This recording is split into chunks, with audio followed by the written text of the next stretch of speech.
Well, people are looking for love, and online dating is pretty much taken off in the last few years. People know that they can scam other people that are looking for love. You meet someone online, but you can't be sure if they're genuine or not, so you've got a bit of a trust issue there, and you're trying to find out about that person. They may even be in another country, and they say they need financial help to care for someone, close to them. And because you've had a bit of a conversation with them over text, you feel a little bit more connected to them. Sometimes they might need to avoid prosecution or losing their house. They might need a little bit of payment, or they might need to cover their travel expenses to come and see you. There's loads of different things that they could cook up. You will never know until you've been scammed. Once they've earned your trust, you've developed strong feelings, and you begin to know, like, and trust this person. What's stopping you from transferring large sums of money to them? It might start off as small amounts, then it might get bigger and bigger and bigger over time. And it won't just happen over a space of a week.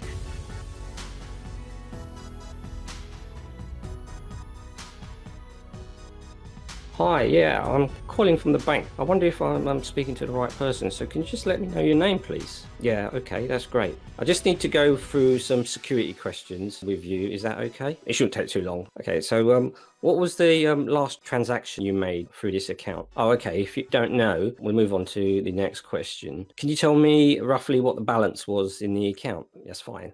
And the last question was, can you tell me the digits on your credit card? Digits 9, 10, 11 and 12. The one that's connected to the bank account. That's right, yeah. Sure, I'll wait until you get the card. Okay, that's great. And sorry, I thought it was the last question. This last question just popped up on the screen. Can you let me know the security code on the back of the card? Okay, great. Okay, you've passed security. I wanted to let you know there are several ways you can access your money. We're sort of ahead of the curve compared to other banks, and it's just a secure way of being able to access your money, and saving you a lot of time as well. So you don't need to queue up or try to phone us and then never get through. We understand. We've done a survey. We've got a lot of feedback from customers and saying, they wanted to do things in a different way. So we've listened, and we're implementing these things in place right now. Yes. Okay, so are you in front of a PC at the moment? Yeah, okay, that's great. And can you give me your mobile number so I can text you a secure code that you need to put in on the website so you can access the information? And I'll also text you the website link as well. Yeah. Just give me a second.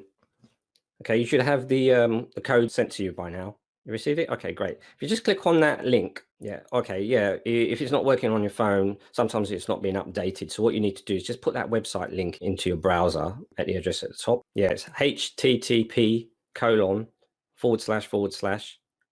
Yeah, and you got the rest, yeah.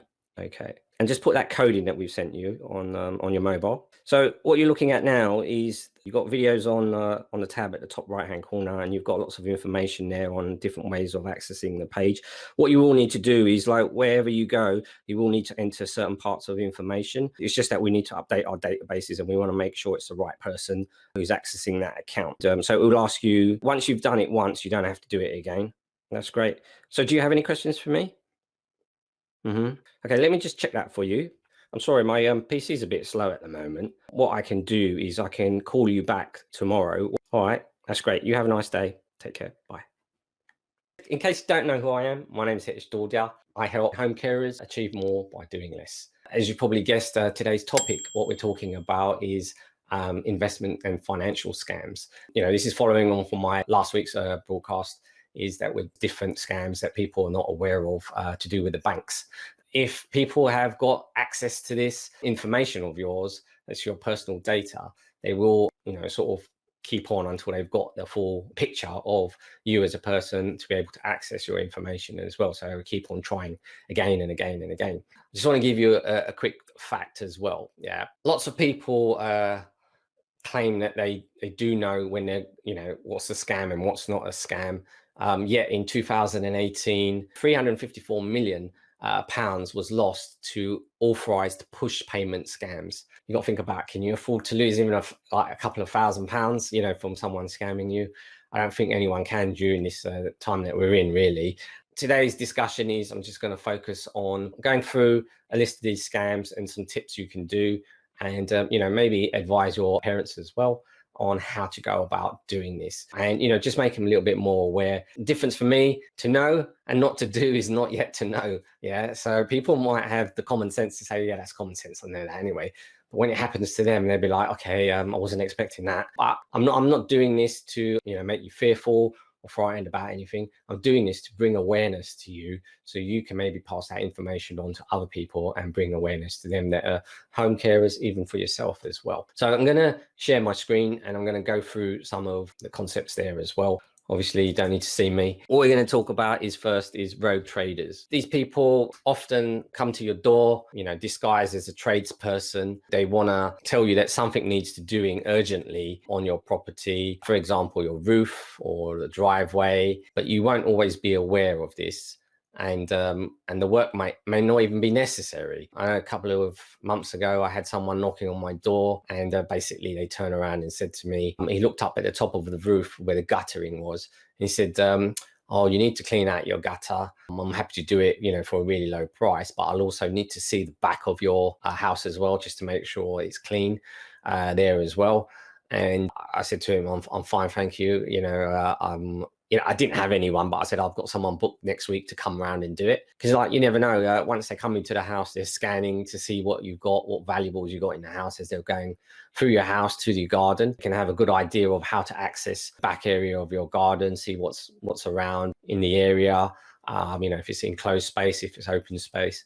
So you want to really just be careful on that. And, really, if you don't know anyone or you haven't asked anyone to come around, then I'd say, don't let them into the house. And especially for your elderly parents, just make sure that they don't open a door to someone. You can put these little spy holes in the door where they can look through to see who's on the other side. And if they don't feel comfortable, just tell them not to open the door. It's just little things like this. So sometimes our parents do forget, maybe put a note down somewhere, just say, look, if you're not sure, don't open the door. Give me a call first, and then, have a chat with me. You might be at work or, wherever you are, as long as they can contact you, that's the main thing. What they want to do is, once maybe someone agrees to them, they want you to transfer or withdraw money to pay them. And then basically you're never going to see them again. And that's going to be a loss on your side, because you're thinking, oh, they're going to say, oh, they're going to come like next week or in a couple of days' time with their materials and stuff like that. And so you just need to be careful on that side. And a tip now I would recommend is never feel rushed to get work done by someone knocking on your door. Take your time, do your research, get a few quotes at first from people online that you've actually contacted, not when someone's just come randomly knocking at your door, before making any sort of commitment at all. I'd say that's the first and foremost and the number one thing that you should do. And you've got your sons and daughters, elderly parents, and they call you. Feel free to just pick up a call and just say, look, if you're busy, just say, look, I'm busy, mum, I'm busy, dad, I'll call you back in 5 minutes. And but just make sure, if there's someone at the door, just say to them, just don't open the door yet. The next one is safe account scams. You get expected call from someone claiming to be a trusted organization, such as a bank, where I've just sort of gone through a little scenario now, or the police. They explain your money's at risk, your account's been compromised in a security breach, and they need to assure you to move your money now into a safer account they've set up for you. All will be fine. It's you who will move that money, not them. It's money that you've lost for good once it's been moved into like their account or whatever they've set up for you. Never act on a call out of the blue. Similar to the door situation, transfer money at request of a caller. A genuine organization will never ask you to do any of this. Next one is a refund overpayment scams. You're called by a representative, say of a broadband or telecoms provider. You may even hold an account with them, and they tell you that there's an issue with your PC and will request remote access to fix it, to see what's going on with your broadband or something like that. Let's say you're due compensation for the inconvenience that they've caused you as a company, but they will also ask you to log onto their internet, to the internet banking system while they're online. Obviously, they can get access once you clicked on a little file or something like that. It starts extracting information, or gives them access to something that they're not supposed to have access to. Then they claim they've made a mistake. They've paid you too much. What they'll actually have done is transferred money from your savings account to make it look like a refund has been credited to your current account. And you won't know this though, and they'll ask you to transfer the overpayment of the refund back to them.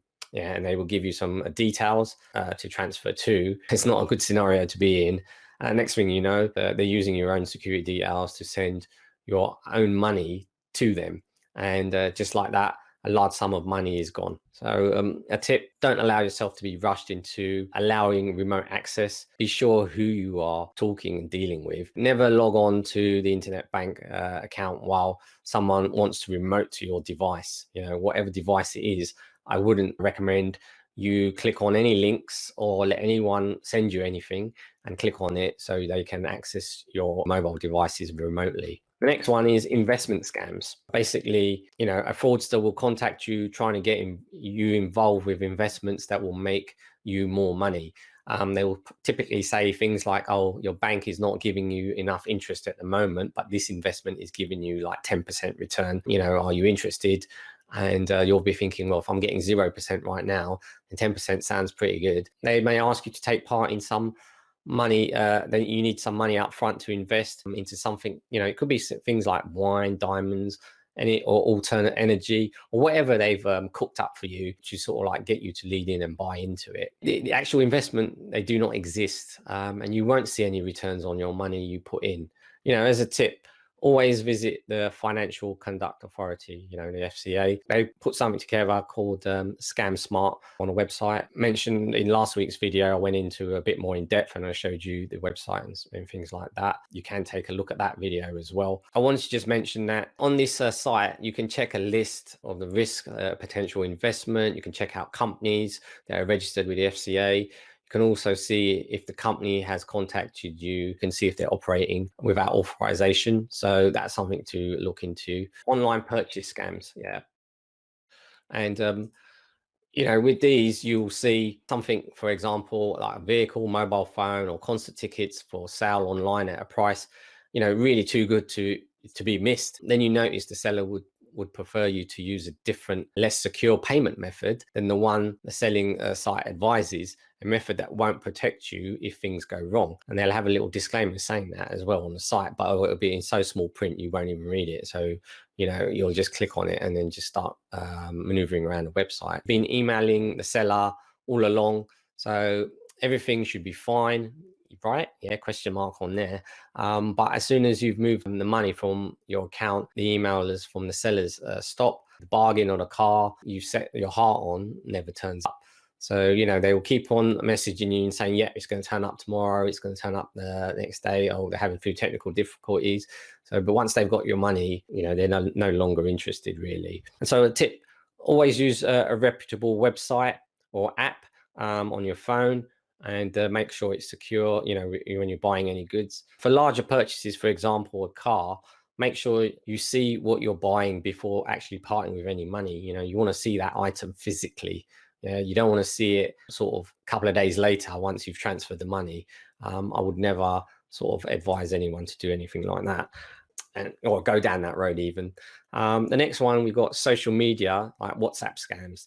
You've probably seen something like this. Someone's forwarded a message to you from a friend to get some, for instance, vouchers from your local supermarket for free. It might be anything from £150 to £250, and you're thinking, wow, get maybe a couple of weeks worth of shopping in that.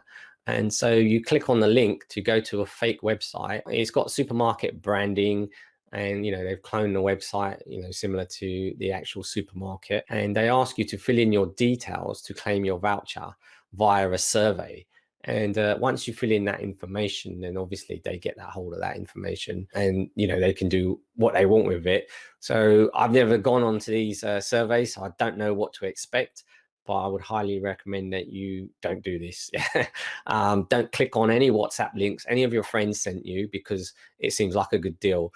None of these supermarket scams are, legit, and supermarkets won't just throw money at the consumer just because it's like a certain situation, whatever the situation is, holidays or whatever.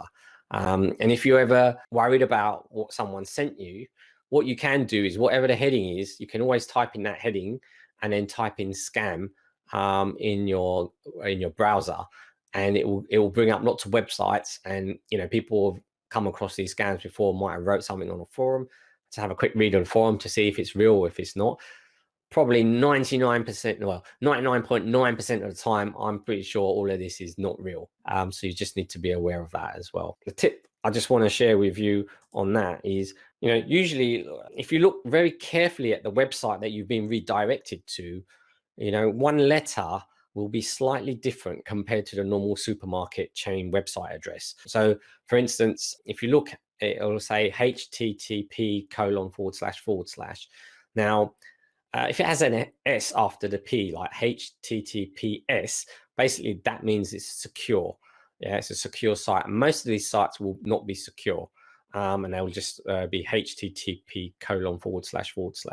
When you're looking at the link that you're going to, try to look and make sure it's got an S next to the HTTP. And then it's a secure site. But even then, when you look at the website address, it might be almost the same web address as the supermarket, but there'll be one letter that will be slightly different, yeah, but you won't recognize it if you're just glancing at it very quickly. So you need to look at the web address very carefully, and that's the first telltale sign that it's not a legitimate website. And I strongly urge you, if someone sends you something, don't pass it around to somebody else, because that's how it makes the situation worse for somebody else that's not aware of what you might know from learning from what I'm teaching you today, and they might just end up clicking on it. We all want to stay safe. The next one is email hack scams. You have a genuine relationship with a person or a company such as a builder, and you actually met them face to face, maybe having an extension bill, or a solicitor may have contacted you. You receive an email telling you a payment is required. It may even tell you that the person or the company bank details have changed. You're expecting to pay them,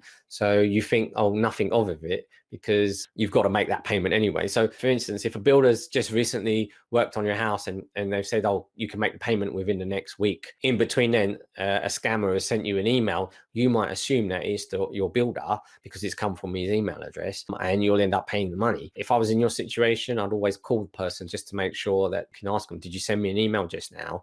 And if they say yes, then fair enough. You can sort of proceed from there. You can then discover that the request for the payment, you might find out that it was fraudulent if you didn't ring your builder. Often this is because the person or the company's email address or database has been hacked. They're using that person's address. And, this happens very easily, and it's very common that people can hack into people's social media accounts, their email addresses, and you'll get this spoof like email come from them, and you're like, well, why are they sending me this sort of email? And I never receive anything like this. And if you request a payment, always get in touch. Use the original contact details, as mentioned earlier, you received, to make sure it's genuine before parting with any of your money. Just a tip, I'd say be vigilant. Fake invoices sent over email can be very convincing. Use the original contact details, as I mentioned before, to get in contact with the supplier or tradesman and contact and check with them, if anything's changed and if everything's still genuine. The next one is advanced fee scams. You might be familiar with some of these you might not be, but these are all happening right now. Yeah. All over the world, in different parts of the world by different fraudsters. They might not all be happening at the same time, but I can pretty much tell you that they are happening. Yeah, advanced fee scams.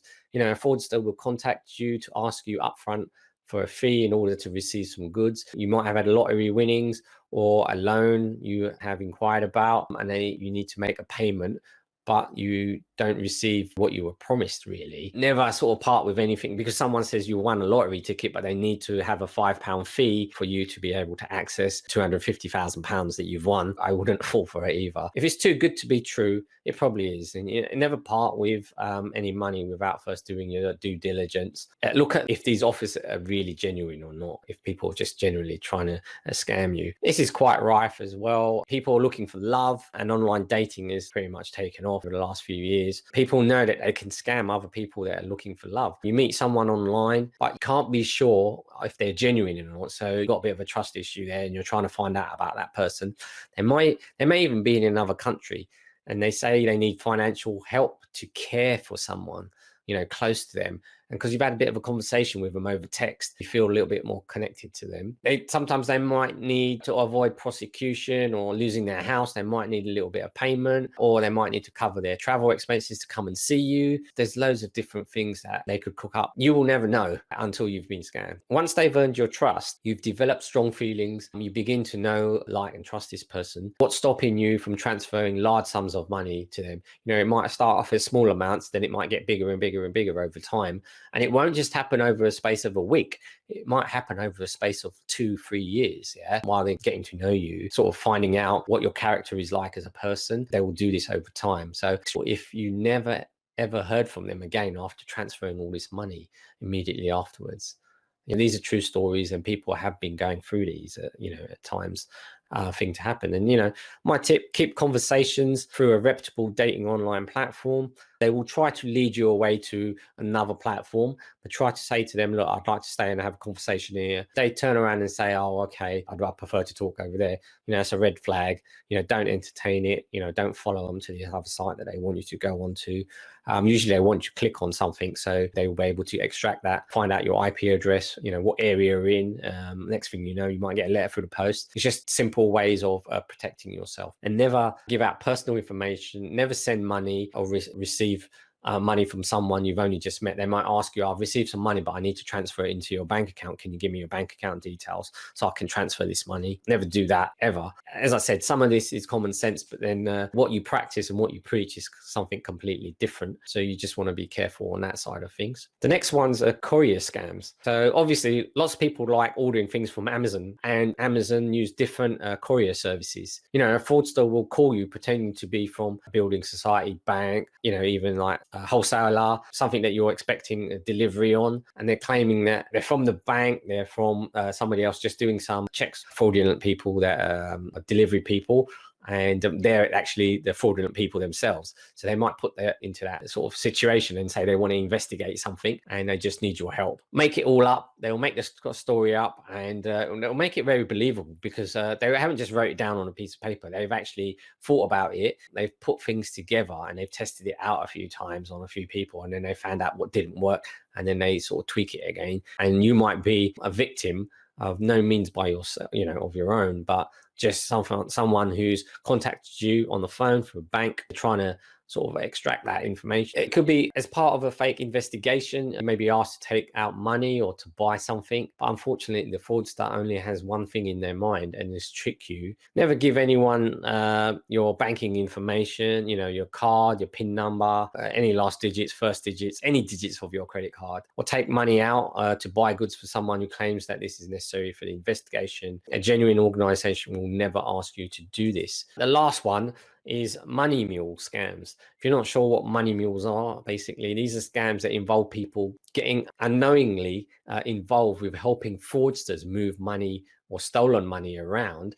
You have effectively become a money mule. You'll see what looks like a genuine job advertised somewhere online, on an email that you might have received, or on social media somewhere. Someone has said, so I know you're looking for a bit of extra cash. I've seen this advertised. Maybe you should apply. You look at it and it looks great opportunity to earn some easy money for, only a few hours work, every week. But your earnings you receive could be money earned from crime. So if you get involved, become part of that unit, it can result in criminal prosecution, your account being frozen, and your information being shared with other banks as someone who cannot be trusted, which will make banking difficult for you as well, affect your credit score. I'm also saying you, but I'm talking about your parents as well, because they might be receive any of this information, and you just want to be on your, sort of your game in terms of sort of like letting your parents know, and filter everything that comes through and make sure that you see it. You scan your eyes through an email,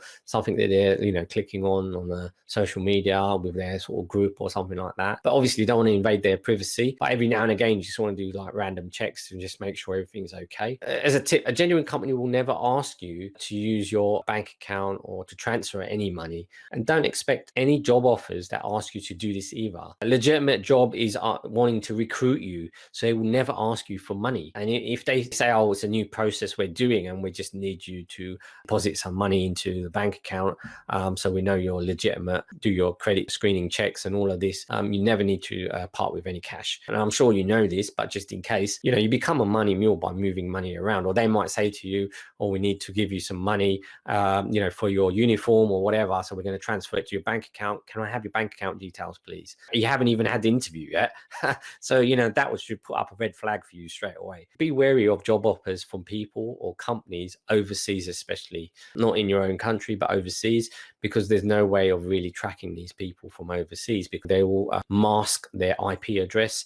So if anyone goes to track from what location they are in, nobody will be able to know that. It'll be harder for you to find out if they're genuine or not. Personally, I wouldn't entertain it. If you've had an experience or your friends had an experience, maybe if it was in that list or the type of scam that they've had, was it email, social media? I'll be interested in the comments if you can write that as well. That'd be great. If you've got any other questions, feel free to pop them in the box below. Yeah, so for next week, I'm going to be talking about covering viruses, how to install virus software, and what are the good pieces of virus software out there.